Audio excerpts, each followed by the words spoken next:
Good morning, students. So in this class we are going to start with the next unit, that is human physiology. Under human physiology we are going to study the breathing and exchange of gases.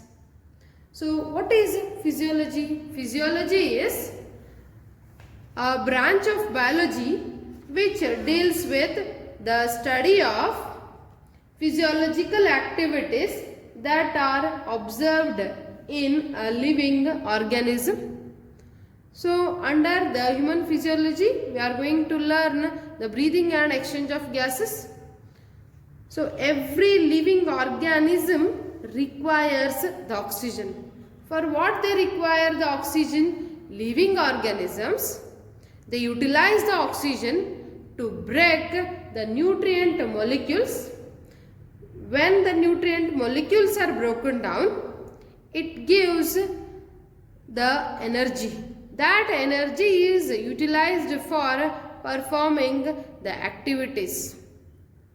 Then what is respiration? Respiration is an important chemical process which is carried by all the living organisms in order to release the energy that is required for life process. So in case of living organisms, they utilize the oxygen and breaks the nutrient molecules like glucose.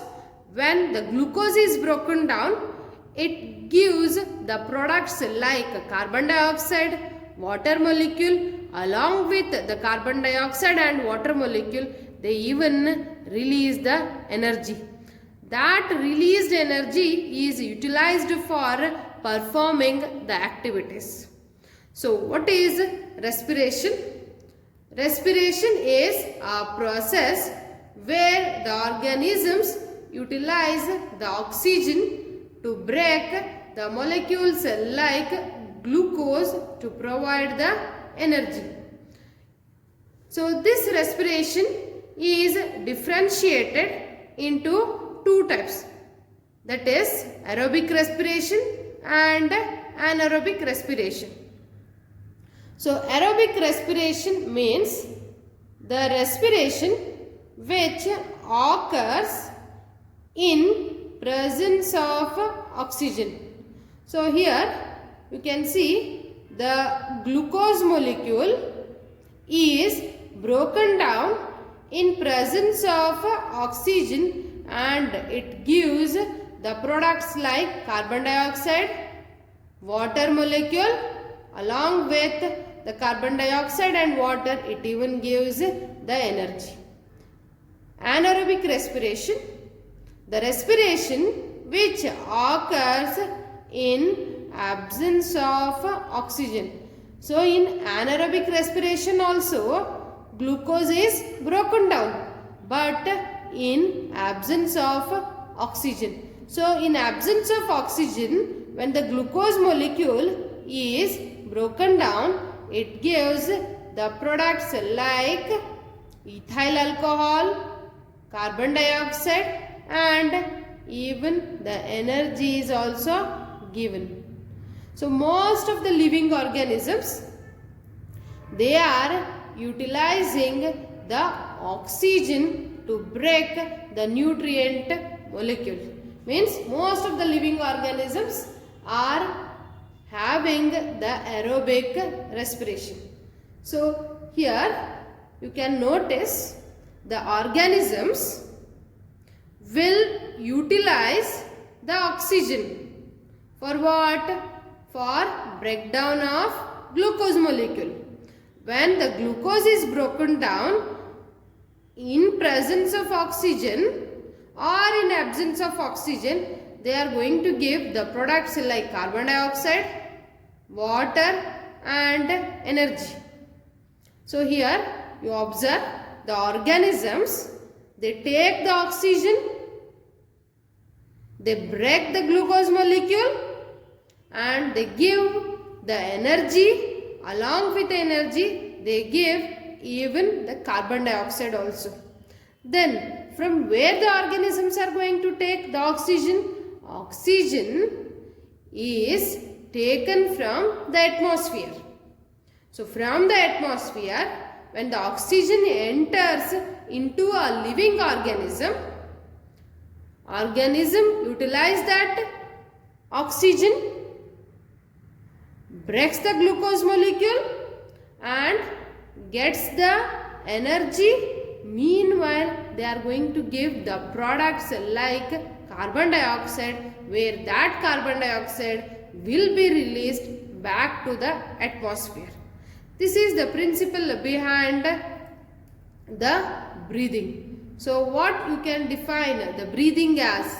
Breathing is exchange of oxygen from the atmosphere with the carbon dioxide which is produced by the cells.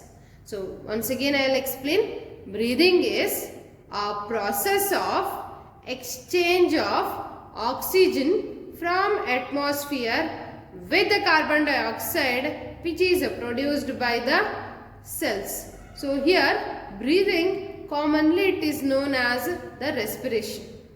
One more thing, in case of the organisms, when they utilize the oxygen, when they take the oxygen from the atmosphere, they are going to utilize, when they utilize for catabolic reactions, during this catabolic reactions they are going to give the carbon dioxide. That carbon dioxide will be given back to the atmosphere. So here in the breathing and exchange of gases, the next topic is the respiratory organs. So respiratory organs means the organs which are helping for the process of respiration. So in your surroundings you have seen more number of organisms. Consider, you will be very familiar with the earthworm, and you have seen the fishes, and you have seen the mammals. Consider the human beings. So here earthworm, when you compare with the fish, who is complex one? The fish is the complex one. When you consider the fish and mammals, that is the human beings, whom you can call as a complex organism, obviously it is the human beings. So here simple, complex, what you can say here, it is nothing but the simple, complex, that is the level of organization. Then in case of earthworm, they too are having the respiration capacity. Fishes also are having the respiration. Human beings are also having the respiration. But the human beings respire through the lungs, whereas fishes, they are respiring through the gills. Earthworms, they respire through the moist skin. Why this difference? All are living organisms. All the living organisms have the ability to respire, but their mode of respiration, their mechanism of respiration is different. Why it is different? Fishes are having the respiration capacity, but they are living in the aquatic habitat, whereas the human beings, they are on the land. So when the fishes are inside the water, they will use the gills for their respiration, whereas the human beings, being on the land, they are going to use the lungs for the respiration. So here land, water, this is the habitat. The simple, complex, it tells the levels of organization. What I want to say is, the mechanism of breathing among different groups of animals varies according to their levels of organization and habitats. So you can see invertebrates and vertebrates. So in the invertebrates, you have come across already with the phylum Porifera, phylum Coelenterata, phylum Platyhelminthes. Generally we call the Platyhelminthes organisms as flatworms. So all these poriferans, coelentrates, flatworms, they are respiring through the simple diffusion. In the phylum Annelida, example that is the earthworms, they are respiring through their moist cuticle, moist skin. In the phylum Arthropoda, consider the insects. Here the insects are respiring through the tracheal tubes, or even you can call them as the tracheoles. Here aquatic arthropods are there, where they are using the gills for the respiration. Then in case of the next phylum, that is the mollusks, they are using the lungs for respiration. Then observe the vertebrates. In that we have taken the superclasses, that is the Pisces. Generally we call the superclass Pisces as the fishes, where they have adapted for the aquatic mode. So they have gills for the respiration. Next superclass is Amphibia. They are having the skin and lungs for the respiration. Next class is Reptilia, apes, mammals. All these are having the lungs for the respiration. Among all the organisms, the mammals have a very well developed respiratory system. So next topic, that is the human respiratory system. So the human respiratory system, it starts with the nose, mouth, and continues through airways, and then it reaches the lungs. So when you take the air from the atmosphere, first it enters to the external nostrils. External nostrils, they are present above your upper lip. So this external nostrils, it opens into the nasal chamber through the nasal passage. After the nasal chamber, it leads to the next part of the respiratory system, that is the nasopharynx. So this pharynx, remember, it is the common passage for the food and air. So this nasopharynx, it opens into the larynx region through a portion of glottis. So what is this glottis? Glottis is the opening of windpipe.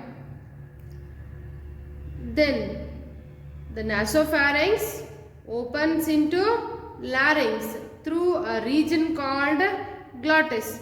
So this glottis is the opening of windpipe. Here you can see the structure of the respiratory system. This is the opening of windpipe. This is the opening of windpipe, that is the glottis. On the glottis, there is the presence of a cartilaginous flap-like structure called epiglottis. So what is the use of the epiglottis? Here recall, before the glottis, the respiratory part is nasopharynx. Nasopharynx, pharynx is the common passage for the food and air. So during swallowing of the food, the opening of the windpipe, that is the glottis, which has a flap-like structure called epiglottis. This epiglottis covers the windpipe. The epiglottis is a cartilaginous flap-like structure present on the glottis and avoids the entry of the food into the windpipe. So what is the use of epiglottis? Epiglottis, it avoids the entry of food into the windpipe. So after the epiglottis, the next part is the larynx. So this larynx, it is a box, cartilaginous box, which helps in the production of sound. That's why the larynx is also called as sound box. So in case of human beings, in case of man, the sound box is called larynx, but in case of birds, the sound box is called as syrinx. Sound box can also be called as voice box also. Then after the larynx, a tube-like structure extends, that is what called as the trachea. So trachea is a straight tube which extends up to 5th thoracic vertebra. So in our thorax region we have 12 thoracic vertebra. So this trachea, it extends as a straight tube till 5th thoracic vertebra. Later, after the 5th thoracic vertebra, it divides as left primary bronchi and right primary bronchi. Trachea extends as a straight tube till 5th thoracic vertebrae, then later it divides and forms the primary bronchi. With plural they are called bronchi, singular they are called as bronchus. Then next, this primary bronchi, that is the left primary and the right primary bronchi, again shows the division and forms secondary bronchi, tertiary bronchi and terminal bronchioles. The bronchi undergoes the division, forms secondary bronchi, tertiary bronchi and the terminal bronchioles. So these terminal bronchioles ends with a small thin vascularized bags called alveoli. So what do you mean by vascularized? Vascularized means that particular structure will be supplied with the blood vessels. So here these alveoli are considered as the structural and functional unit of respiratory system.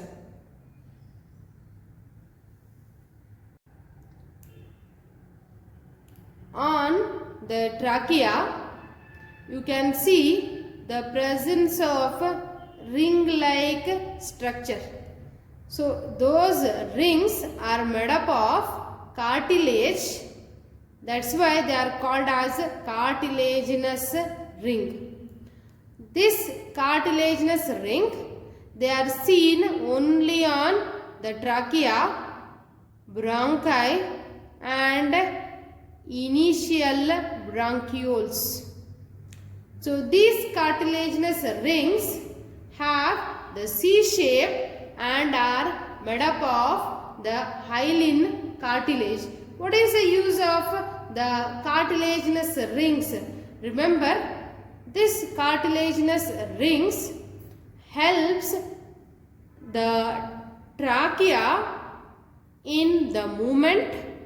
It helps the trachea from collapsing and it even supports the trachea during the breathing movements.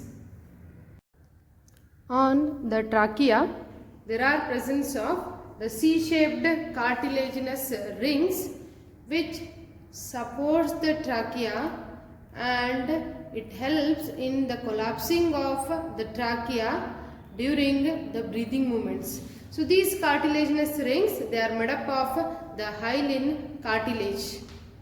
So the network of bronchi, bronchioles and the alveoli. The bronchi, bronchioles and alveoli all together comprises the lung. So there are two lungs, the left lung and right lung. So these lungs are covered by the double layered membrane called as the pleura or the pleural membrane. So this pleural membrane, as I said, it is double layer membrane. It has outer pleural membrane and inner pleural membrane. The outer pleural membrane is close with the thoracic membrane, whereas inner pleural membrane is close to the lungs.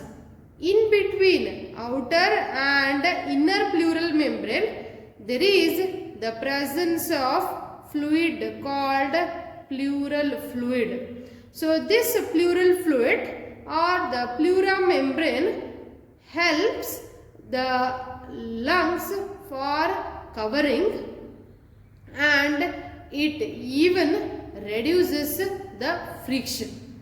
What is friction? Friction means a surface of one object rubs the surface of another object. So during breathing movements, there will be the change in the volume of lung. Means during breathing movements, there will be change in the size of lungs. So at that moment, friction will be reduced by the double layered membrane called pleura. So this respiratory system, it is divided into two parts. Why the respiratory system is divided into two parts? On the basis of the function, the respiratory system is divided as conducting part and exchange part. So this conducting part, it includes external nostrils, nasal chamber, nasal passage, nasopharynx, glottis, larynx, trachea, bronchi, that is the left and right primary bronchi, secondary bronchi, tertiary bronchi and terminal bronchioles. So the conducting part of the respiratory system includes external nostrils to the terminal bronchioles. Then what is the use of, or what are the function of the conducting part? So here the conducting part helps in the transportation of air from the atmosphere to the alveoli. The second function, the conducting part helps in clearing the air from foreign particles. Next, it humidify the air, means it is going to increase the moisture content in the air. Then the conducting part warms the air. Warms the air means the air is brought to our body temperature. So all these are the functions done by the conducting part of respiratory system. The next part of the respiratory system is exchange part, or even it is called as the respiratory part. and the exchange part or respiratory part, it includes only the alveoli, and I have already told these alveoli are the structural and functional unit of respiratory system. So this alveoli, they help in the diffusion of gases. That's why the exchange part is also called as respiratory part, because it helps mainly in exchanging of gases between oxygen and carbon dioxide. Then our lungs are present in thoracic chamber, or even it is called as the rib cage. So here anatomically the thoracic chamber is called airtight chamber. Why it is called as airtight chamber? Because the lungs are covered on all the surfaces. So the dorsal side of the lungs, there is presence of vertebral column. The dorsal side of the lungs have the vertebral column. On the ventral side, there is presence of the sternum. Lateral side, it means the dorsal and ventral side are connected by the ribs. On the lower side, there is presence of the dome-shaped diaphragm.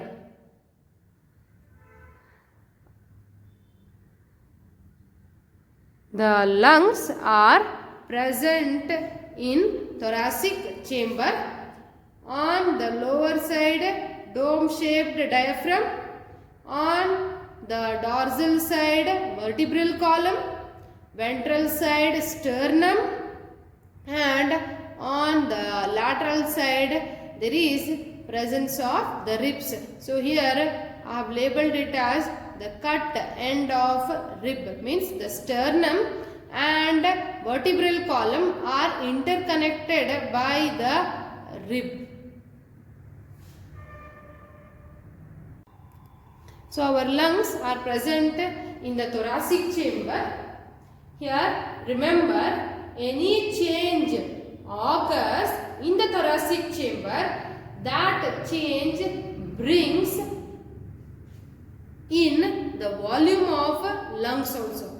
Here the change in the volume of thoracic cavity brings the changes in the volume of lungs also. Why that change will be brought? I mean, in the thoracic cavity, whatever the changes are going to occur, that changes will be even seen on the size of or the volume of lungs. That this one you will be understanding very clearly in the next topic, that is the mechanism of breathing. So respiration involves 5 important steps. In that, the first one is breathing, that is atmospheric air is drawn in and carbon dioxide is released out. So from the atmosphere we take the air inside and meanwhile we release the carbon dioxide. So the air which is taken from the atmosphere will reach the alveoli. There the diffusion of gases occurs. It means the movement of gases occurs. So this alveoli will take the carbon dioxide from all the tissues, and from the atmosphere alveoli has taken oxygen. From the tissues it has taken the carbon dioxide. So the diffusion occurs, the movement of carbon dioxide and oxygen occurs across the alveolar membrane. Then the third one, transport of gases by the blood. Now alveoli has taken oxygen from the atmosphere and the same alveoli has taken the carbon dioxide. Exchange of gases occurs when the alveoli receives the oxygen. That oxygen is collected by the blood and transports it to all the body cells and tissue. Then the next is when the gases reaches the tissues, again the diffusion of gases occurs. With whom the diffusion of gases is occurring? In between the blood and tissues. Fifth one, once the tissues receives the oxygen, they are going to use that oxygen for catabolic reactions. So during the catabolic reactions, the cells or the tissues use oxygen and gives the carbon dioxide. So this carbon dioxide released during the catabolic reactions reaches the alveoli. From the alveoli, they will be given back to the atmosphere through the external nostrils. So the respiration involves 5 very important steps. The first one is breathing, that is atmospheric air is drawn in and carbon dioxide is released out. Second one, diffusion of gases across alveolar membrane. Alveolar membrane means the membrane of the alveoli. Third one, transport of gases by the blood. The fourth one, diffusion of gases between the blood and tissues. Fifth one, utilization of oxygen by the cells for catabolic reactions and release the carbon dioxide. So these 5 important steps of the respiration you are going to study in detail in the next topic, that is the exchange of gases.